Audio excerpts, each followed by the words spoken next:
Greetings, fellow gamers. I'm the Soulsborne Seeker, and today I'll be reviewing Constance, a visually stunning Metroidvania title developed by BTF Games and released on the 24th of November 2025 for PC, with console ports expected soon after. The story follows the titular Constance, an artist that finds herself lost in a painterly world that she has never seen before. Confused and armed only with a brush, Constance goes on an arduous journey across this odd realm in search of a way to leave, a quest that will challenge her mental state and force her to face truths that she has been avoiding for far too long. Constance features perhaps one of the most meaningful narratives I have ever experienced in the genre. The plot goes deep, dealing with difficult subject matter such as the ways in which we approach our mental health and set priorities, as well as how those two things can get twisted when we ourselves allow it to happen. I cannot think of a single person with whom the tale of Constance will not resonate, a tale that will perhaps inspire you to take a hard look at your own life and not only reevaluate what matters to you the most, but also understand whether your current priorities align with your true self. In terms of setting, the world of Constance is not only magnificent to look at, courtesy of the sublime, picturesque art style and smooth as butter animations, but also incredibly exciting to traverse. Each biome is visually arresting in its own right, boasting a variety of themes and challenges that constantly keep things fresh. Whether you're basking in the amber-tinted skies of the chaotic carnival, fighting tooth and nail down at the vanishing vaults, or just taking a breather in the janky junction, each area has a distinct feel that, at times, also feels slightly symbolic and representative of the various shifting aspects of the human psyche, which ties organically to the permeating themes of the game. Add to that the fantastic soundtrack that accompanies each place you'll explore, and Constance becomes a masterclass on how to make the world itself a character of its own. Now, while said world is a treat to look at, it's also home to a good number of secrets and discoverables, making exploration a meaningful delight. When it comes to collectibles, they can be divided into 9 different types, namely heart fragments, paint vials, inspirations, erasers, light stones, milkshakes, snapshots, quest items, and finally, glimmer. Heart fragments and paint vials increase your health and paint pool when gathered in groups of 3 and 4 respectively. Inspirations are special abilities that are mainly combat oriented, which you can equip at the cost of shape squares, a system similar to the Hollow Knight charms. Advantages brought forth from using them include an increased chance for landing critical hits, as well as leeching life from enemies by utilizing special attacks, making them paramount to your survival. Erasers are directly tied to the availability of inspirations, since they are needed in order to open up space for them by erasing smudged shape squares, thus allowing you to equip more of them. Lightstones yield a special currency which you then spend at a specific merchant in order to upgrade your inspirations, effectively increasing their efficiency. Milkshakes correspond to a very special collectible that can only be seen after having equipped a specific inspiration, and are obtained by completing certain challenging platforming gauntlets, providing you with a reward if you get them all. Snapshots allow you to take a picture of your current location and mark it on the map, a wonderful system upon which I will expand more in a minute. Quest items, as the name suggests, are objects or creatures related to certain favors asked of you by NPCs in exchange for rewards, such as a merchant that wants you to find his missing cousins, with each relative returned resulting in increasingly useful wares. Finally, glimmer is the game's main currency and is utilized to purchase items from the aforementioned merchant. Staying a bit on exploration, the game's map is quite functional, though I do have a few gripes with it.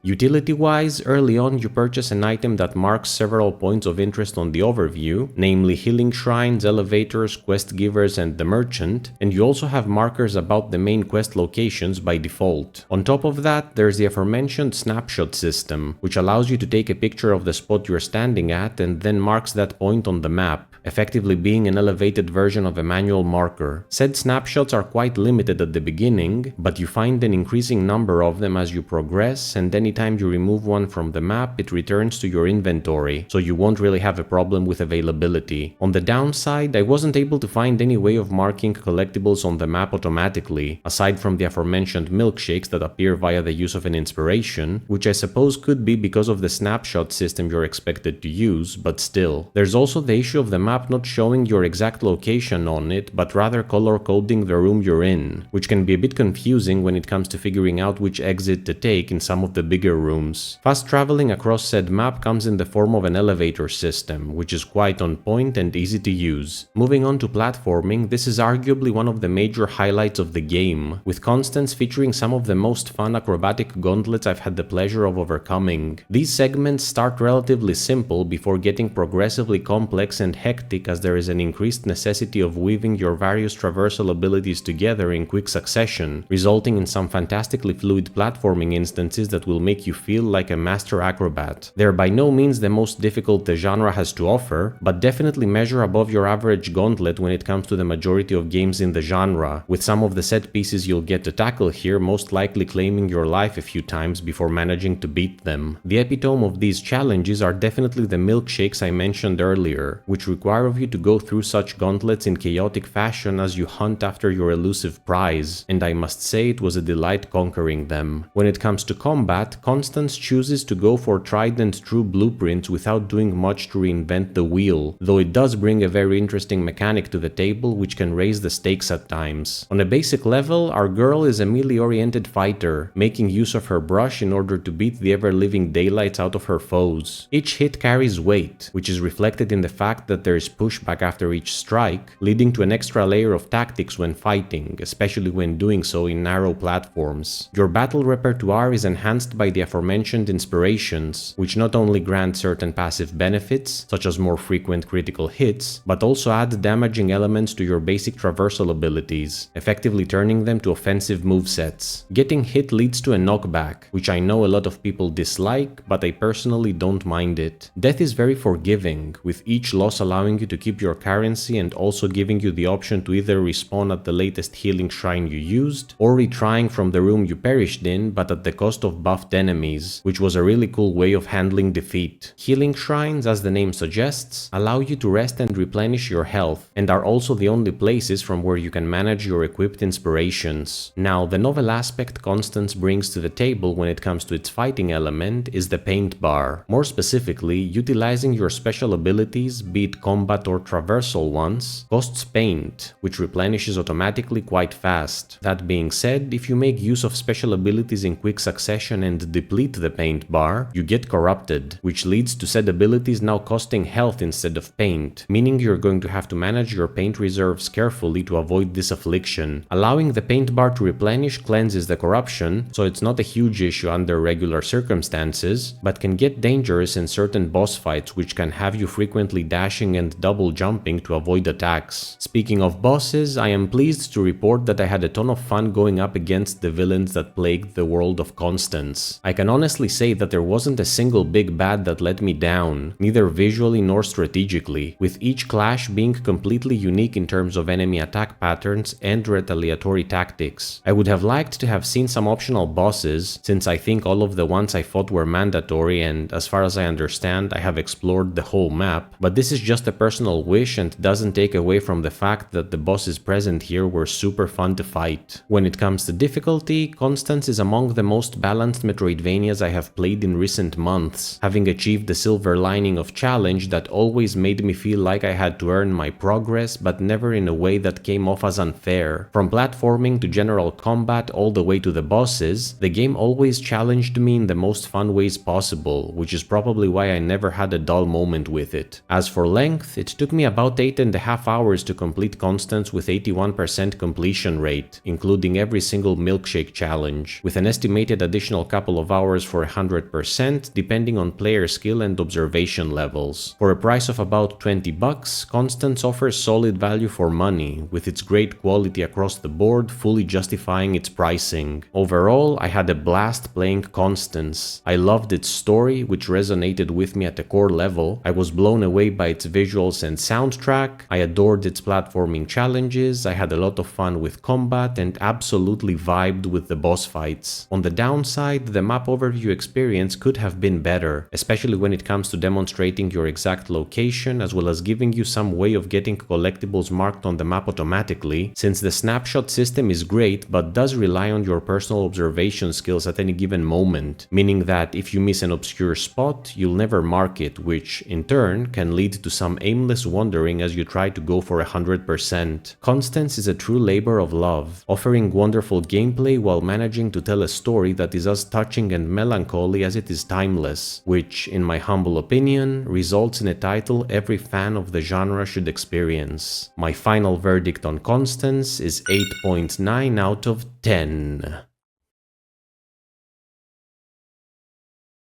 What did you think about Constance? Have you played it yet? Do you agree with the points I mentioned, or do you see things differently? Let me know in the comments below, and please subscribe if you enjoyed this video. As always, thank you so much for watching. Until next time, Soulsborne Seeker out.